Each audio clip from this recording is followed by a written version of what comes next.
Quelles sont les conséquences de la montée du niveau de la mer? Hubert Reeves. Alors, pourquoi la mer monte? Eh bien, il y a plusieurs raisons. Une des raisons principales, peut-être la plus importante, c'est l'augmentation de la température de l'eau. Et l'eau, c'est comme le métal, si vous augmentez sa température, il se dilate.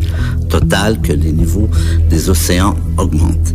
La deuxième cause, c'est la fonte des glaciers. En particulier, on s'aperçoit que le Groenland et l'Antarctique sont en train de fondre rapidement et que cela envoie dans l'océan des quantités énormes d'eau douce. Cela augmente le niveau. Il faut bien dire cependant que les icebergs, eux, n'augmentent pas le niveau de l'eau parce qu'ils sont en équilibre avec le niveau de l'eau. C'est le principe d'Archimède.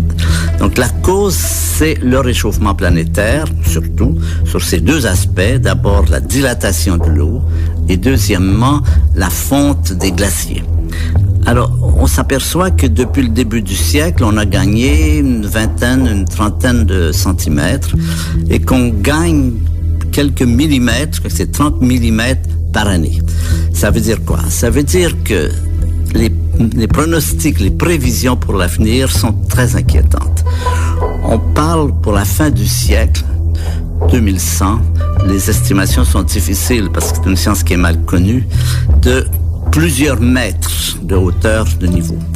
Alors, ça a un double effet. D'une part, la mer monte plus loin, d'immenses régions sont couvertes par l'eau, et de plus, comme le réchauffement augmente la violence des cyclones, apparemment pas le nombre de cyclones, mais la violence des cyclones est augmentée, les vagues vont de plus en plus loin, et donc recouvre d'eau des régions où habitent des gens, et on a comme résultat ce qu'on appelle les réfugiés climatiques. C'est les gens qui sont obligés de quitter leur pays pour aller dans d'autres pays parce qu'il y a cette augmentation du niveau de la mer qui n'est pas leur faute mais qui est la nôtre. C'est important de le dire.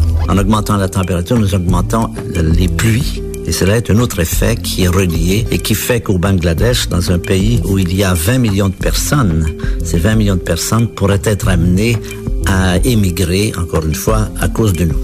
Ce qui est clair, c'est que les dérèglements climatiques que nous voyons aujourd'hui affectent beaucoup plus les populations pauvres que les populations riches. Merci, Monsieur Hubert Reeves.